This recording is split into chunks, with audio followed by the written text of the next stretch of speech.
네, 총재님 최근에 페이스북을 보다가 이준석 전 국민의힘 최고위원 페이스북에서 이런 글을 보았습니다. 부동산 공약도 계속 살피면서 보완 중인데 재산세 보유세 완전 폐지를 주장하는 허경영 후보의 공약을 이길 수가 없다라며 허경영 후보님의 부동산 공약을 이기기 힘들다는 글을 남겼습니다. 이 글에 대한 사람들의 댓글 반응을 살펴보면 허경영 공약은 아무도 못 이긴다. 이름부터가 경영인데 못 따라갈 수밖에 없다. 샀다고 세금, 가지고 있다고 세금, 물려줘도 세금, 팔아도 세금. 이게 맞다고 볼 수는 없다며 이에 동감하는 댓글이 줄을 이뤘습니다. 허경영 총재님께서 주장하시는 자동차 보유세 폐지와 부동산 재산세 폐지 공약은 무엇인지 간단하게 한 말씀 부탁드리겠습니다. 그러니까 아까 말했던 샀다고 세금 내고, 예, 또 가지고 있다고 세금 내고, 그러면 이제 우리가 집을 샀는데 취득세 내고 또 집값이 올라가면 양도세를 내잖아, 팔 때. 예. 그런데 집을 안 팔고 있는 사람은 마치 월세 사는 것처럼 된다고. 또 더군다나 공시지가를 뭐 60% 되던 공시지가를 100%까지 올리잖아. 예. 그러면 세금이 한 3배로 늘어나요. 그래서 이제 서민들 중산층까지도 집을 가지고 있는 데 대한 세금을 받겠다. 예. 그래서 한 달에 몇십만 원 꼴이라고. 월세에 사는 거랑 비슷해. 예. 내 집 가지고 왜 월세를 내냐. 이게 이제 문제예요. 그래서 우리는 자동차 보유세나 주택 보유세든 핸드폰 보유세든 세금은 그런 거는 세금이 없어져요. 매매에는 세금이 있는 거예요. 예. 근데 원래 보유에는 세금이 없어요. 사고 팔 때만 세금이 있고 매매에만 세금이 있지. 네. 세금이라는 제도는 보유에는 세금이 없어요. 피아노를 내가 보유하고 있다. 5억짜리를. 세금이 있어요? 없죠. 없어. 그거 중고차 팔아봐야 뭐 몇십만 원밖에 안 되는 차도 있어. 네. 근데 세금이 자동차 값보다 더 많이 나와. 보유세가. 네. 오래된 그랜저 세금 얼마 안 되는 것 같죠? 네. 그래도 보유세가 나온다니까? 차 팔면 20만 원도 안 줘. 이 무슨 말이냐면 이 보유세 자체가 불법이다. 세금은 소득이 있는 곳에 세금이 있다. 이게 진리야. 네. 진리가. 네. 소득이 있는 곳에 세금이 있다. 이게 진리입니다. 네. 집까지 있는데 소득이 없어. 네. 그래요. 네. 근데 집을 가지고 여간을 한다. 네. 세금이 있지. 이제 이해가죠? 네. 자기가 집을 주택용으로 쓰고 있다 가정용으로 네. 세금 없어요. 이제 그러니까 이 원칙을 노부부가- 깼다는 거야. 소득이 있는 곳에 세금이 있어야 되는데 네. 집을 보유하고 있는 가부가 남편도 돈을 못 벌어 남편도 없어. 네. 가부야. 애들은 줄줄이 달려 있어. 재산세 넣으면 되나? 보유세 넣으면 되나? 안 되는 거예요. 정말 월세를 내야 되는 거네요. 내가 월세를 들고 내는 산 것 집인데. 같다니까. 그러니까 그거는 있을 수가 없어. 집을 살 때 이미 취득세 냈고 세금이 이익이 있을 때만 소득이 있는데 세금이 있는 거예요. 가만히 있는 집에 세금을 매긴다. 가만히 있는 냉장고에, 가만히 있는 자동차에 세금 매기는 거는 불법이야. 네. 그거지. 총재님 말씀대로 오히려 이게 너무 당연한 말인 것 같은데 당연하지. 지금 이 세금을 내고 있다는 게 오히려 이상한 상황인 것 아닌가. 이렇게 그렇지. 반문하게 근데 되는. 그러니까 사람들이 그게 습관이 돼가지고 네. 없는 사람들은 그냥 기계인 시대처럼 살아라. 그래도 그게 당연한 줄 알아. 야, 나라에서 돈 주면 누가 일하냐? 이러면서 오히려 없는 사람들이 돈을 안 받으려고 그래. 네. 이게 세뇌가 된 거예요. 이 기득권층들은 네. 이 없는 사람들을 세뇌하는 게 직업이야. 그러니까 정치인들은 이 일반인을 세뇌시켜 놨단 말이야. 그러니까 국가가 무슨 돈이 있냐 이래. 그 정치인들은 실컷 쓰고 다니는데 네. 이렇게 교육을 시켜놨어. 그게 아니다. 우리 사실 더 잘 살 수 있다라고 이제 우리에게 알려주신 게 총재님이. 나고 그 사람들은 당연히 국민은 세금을 내야 된다. 짜서 내야 된다. 당연히 위 사람들은 그거 남기지 말고 다 닦아 써야 된다. 이게 무슨 이상한 고리를 만들어. 그러니까 계급 사회를 만들어 놓은 거야. 바치는 사람과 쓰는 사람을 논하는. 그러니까 국민은 갖다 뒤리 바치고 그 사람들은 쓰는 사람이잖아. 네. 그 쓰는 사람들이 그런 것을 인간들에게 자동되게 반복해놨단 말이야. 그러니까 당연히 내는 걸로 생각해. 다시 배당금을 돌려준다니까 이상하다. 이렇게 보면 나라 망한다. 뭐 이렇게 나라면 말하는 그게 이제 정신병이야. 그게 뭐냐면 기본 방법에 의해서 고착화돼 버린 거지. 네, 진짜 심리 그렇게 상태가 고착화돼 버린 거예요. 맞습니다. 네. 그러니까 그게 마치 무의식화된 거지. 네. 그걸 우리는 의식화라고 그래. 네. 의식화. 무의식화인데 다른 말로 바꾸면 또 의식화야. 그렇게 해야 되는 걸로 인식을 하게 해놔버렸어요. 그 사람들이 의식화 교육을 받은 거야. 자기도 모르게. 네. 그럼 그 의식화 교육이 어디로 들어가? 잠재의식이 들어갔단 말이야. 예. 잠재의식이 들어가 당연한 걸로 받아들여. 그렇게 고착화돼서 어. 아니 돈이 없으면서 빚을 내가 세금을 내면서 이건 당연히 내야 되는 걸로 알아요. 재산세를. 네. 그래 친구가 너도 돈을 빌리면 재산세 몇백만 원 넣은 걸 내. 이게 당연한 걸로 알아. 여기 뭐가 고착돼 있어. 우리 서민은 쥐어 짜서 갖다 내야 된다. 어렵더라도. 요게 도장이 확 찍혀 있단 말이야. 그게 잠재 의식이 돼버린 거예요. 네. 네. 총재님 그 이준석 그 전 국민의힘 최고위원이 2014년에도 이제 총재님에 대한 글을 페이스북에 게재하였더라고요. 그는 그때도 계지. 예. 그 당시 새누리당 비대위원 시절인데 그는 이제 허경영 씨 공약이 10년 전에 처음 나왔을 때는 정말 이상한 것들의 집합체라는 평가가 많았지만 여야의 정치인들이 지금 시점에 주장하는 것들과 비슷한 부분도 있다는 것을 볼 수 있다며 허 후보의 공약들이 세심하게 설계된 것은 아니지만 지금 시점에 보면 과거에 봤을 때랑은 다르게 보인다라며 이런 글을 2014년에 남겼었거든요. 그런가 하면 과거 이재명 경기도지사는 이제 허경영 선생을 존경한다. 정말 국가에 돈이 없는 것이 아니라 도둑놈이 많은 것이다. 이 말에 격히 공감한다는 말도 남겼고 또 차명진 전 국회의원은 기본소득 주장하는 정치인들은 허경영 TV 보길 바란다. 당신들의 교과서가 거기 있다라며 이제 정치인들은 허경영의 유튜브를 볼 것을 이제 주장하기도 하였습니다.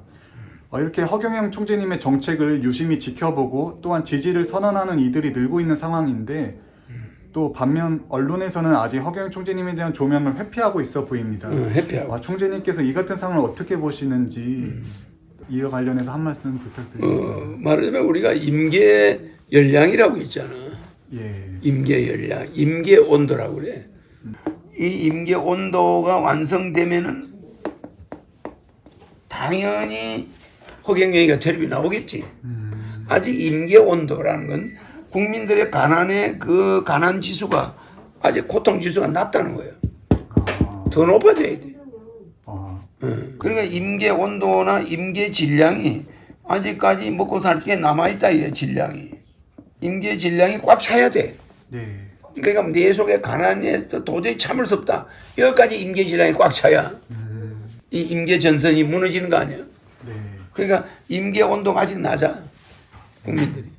좀 더 고생해봐야 돼. 더 고생하면 나중에 허경영의 중산주의의 임계 온도가 높아진다고. 네. 그럼 폭발하지. 그 지금 그 교수 정인태 교수 같은 사람이 나타나는 거야. 네. 맞소. 이 허경영이가 내다보면 임계 온도가 지금 돼가고 있어. 막 이렇게. 네. 그게 많이 나오지. 네. 많은 사람들이 내 이야기를 하고 있어요. 예. 뭐 차명진 전 국회의원이나 뭐 이준석 또 뭐 이재명 같은 지사가 총재님을 좋아한다는 말 할 이유가 없음에도 그럼 다 하잖아. 스스럼 없이 이렇게 밝히는 것을 보면 그럼. 예. 또 모든 정치인이 내 공약에 주의를 기울이잖아. 예. 이거는 언젠가는 이게 임계 전선이 만들어지면 임계 질량이 임계 온도가 올라간다면 네. 폭발하지. 네. 그때는 모든 언론이 다르지. 응? 네. 그지? 네. 그 3월 14일에 중국에서 이제 10년 만에 최악의 그 황사가 벌어졌다고 해요. 그래서 중국 이제 고비 사막 쪽에서 발생됐는데 10년 만에 최대 규모이면서 그게 우리나라로 지금 오고 있는 중이야. 예. 그러면서 이 황사의 문제 또한 국민들의 건강과 정말 직접적으로 연결되어 있는 문제고 이것에 대한 해결책도 있어야 된다고 그러니까 내가 해결책은 아시아에서 내가 아니고는 예. 그걸 해결할 자는 없어. 앞으로 절대 희망을 가지면 안 돼. 왜냐? 몽골이라는 땅에 호수가 1,400개가 있어. 네. 그 1,400개가 전부 사막으로 바뀌었어. 네. 10년 사이에. 사막으로 다 바뀌었어. 그러면 그 호수가 있을 때는 황사가 안 왔어. 네. 옛날에. 지금 한 20년 넘었지. 가는 데마다 호수야. 근데 호수가 다 없어지고 사막이 돼버렸어. 네. 호수 복판이 사막이야. 그러니까 몽고에 바람만 불면 이게 황사가 올라가는 거야. 예. 그 문재인 대통령께서도 자기가 이제 당선되면 이제 미세먼지나 이런 황사 문제에 대해서 중국과 어떤 해결책을 찾아보겠다라고 말은 했지만 사실상 이게 굉장히 뭐 어려운 부분이 많다고 생각이 근데 드는데 정치인들이 너무 태만했어. 중국의 모든 기업, 우리나라 모든 기업이 네. 황사 세금을 내야 돼. 황사 세금. 네. 무슨 이야기죠? 세금 이름이 황사 세금이야. 중국에서 활동하는 중국의 기업들. 모든 중국 기업도 황사 세금을 걷어서 우리도 걷어서 그걸 모아가지고 아시아 황사 대책 기구를 만들어서 그것을 집행해야 돼. 와. 무슨지 알죠? 그럼 막 그냥 대규모 자금이 거기 투입돼요. 네. 그냥 사막이 금방 초원화돼. 중국에 있는 기업들, 공장들 다 그 공장들이 황사 세금을 내야 된다니까. 와. 이거를 아시아 지역이 협의를 해가지고 황사 대책을 세우면 네. 우리가 제일 피해자야. 가운데 끼어가지고. 그렇죠. 또 우리가 만들어야 돼.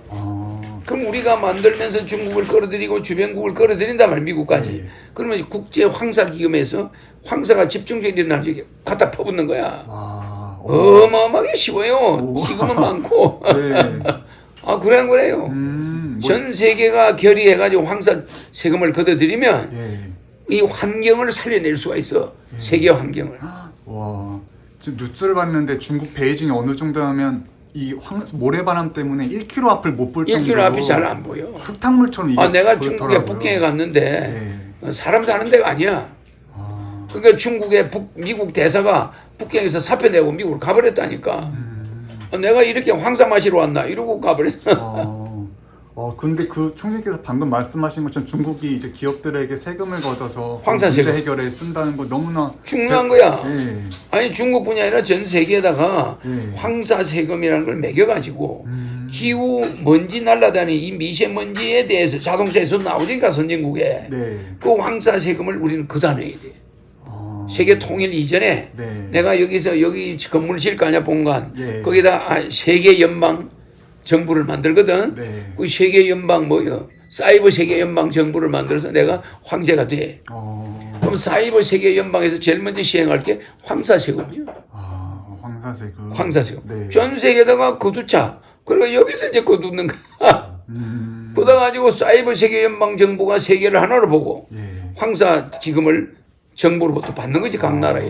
네. 그거 거다 가지고 다 투입시켜서 공사를 집행하는 기관이야. 좋아 안 좋아? 너무 네. 사이버 세계 연방이 만들어진다니까. 그게 각 나라 대통령들한테 가서 환경 문제 때문에 만든 거니까 괜찮아요? 예. 그죠? 우리도 서울대 나온 인테리들 뽑아 그들이 가서 외교해가지고 각 나라 대통령들한테 가서 황사 세금 내라. 예. 황사 이렇게 해야 돼. 네. 이러면 그 사람들은 그거 참, 응? 네. 어벤져스 같아. 그 지구를 구하기 위해서 전 세계가 힘을 합쳐서 이제 그거지 사막을 어벤져스지. 없애자. 뭐 그럼 이렇게. 그게 된다니까. 그래서 내가 이번에 이제 여기 대통령 선거 전에 여기 공사 끝나면 여기다 내년에 여기 만들어지면은 그 안에 세계 연방 정부 청사야 그게. 와. 네. 그게 하늘궁 본관이면서 세계 연방 정부 청사라니까. 사이버 세계 연방 정부. 유수한 교수들 부르고 그리고 환경 문제 논문. 그래서 노벨 평화상이 아니야. 환경상. 응? 허경영 환경 대상은 200만 불. 와. 노벨상은 100만 불이야. 10억. 예. 허경영 환경 대상은 200만 불을 주는 거야. 네. 그리고 환경에 기여한 그 대통령도 그게 해당이 돼. 그럼 환경세 안 내려고 하겠어? 야, 우리도 환경세 좀 내자. 각 나라가 동참한단 말이야. 그렇네요. 그래서 세계 환경 대상, 노벨 평화상은 저리 가라야. 그래서 세계 환경 대상을 주는데 대상 시상자에게는 200만 불, 노벨상의 2배. 좋아 안 좋아? 네. 상은 오직 그거 하나야. 다른 상은 안 주지. 괜찮잖아요. 응? 그래 1년에 20억이 들어가는 거야. 1년에 20억. 이 환경 문제가 참 중요한 것이 계속해서 황사는 더 심해지고 그럼. 계속 이상기후가 와서 작년 여름에는 비가 뭐 한 달 계속 쏟아지는 그렇지. 경우가 있는 이거를 거는 막아줘야 되기 때문에 전 세계가 자기 호흡기에 대해서 신경 쓸 때가 오거든. 그러면 이 세계 환경 대상이 200만 불이다. 노벨상은 100만 불이거든. 얼마나 좋아? 만약 그러한 노력이 그러한 일들이 생기지 않는다면 인류는 어떻게 되는? 경각심이 없어. 서로 나라끼리 밀어. 너그게 이래버려. 그럼 결국 세계 연방 정부가 사이버지만 만들어지면 네. 세계 연방 정부는 간접적으로 각 나라를 통제하는 거야. 통솔하는 거야. 너가 왜 막 환경세 안 내? 환경세 황사세 내. 네. 그러니까 이 세계에서 환경 사이버 세계 연방이 하는 일이 괜찮다 할 때는 각국이 협조하는 거예요. 이게 서서히 세계 통일에 앞잡이 노릇을 해가지고 진짜. 사이버 세계 연방이 나중에 세계 연방으로 바뀌는 거야. 무슨지 알지? 사이버로 연방이 되면 되지 뭐 각 나라는 그대로 두고 세금 같은 거 공동으로 매기고 이러면 사이버 연방이 되는 거지. 만약 그러한 일이 생기지 않는다면 총재님께서 전에도 말씀하셨던 것처럼 집 밖을 외출하면 방독면을 쓰고 나가야 될 그런 시대가 일들이- 온다는 거. 그러니까 여기에서 그런 일을 하니까 얼마나 좋아요. 여기가 세계 연방 정부의 황제궁이 안에 옆에서 질 거고 여기서 다 하는 거예요. 재밌잖아요. 그래요. 환경 문제마저 해결해 주실 분은 허경 총재님 뿐이라 생각됩니다. 그럼. 오늘 인터뷰 대단히 감사드립니다.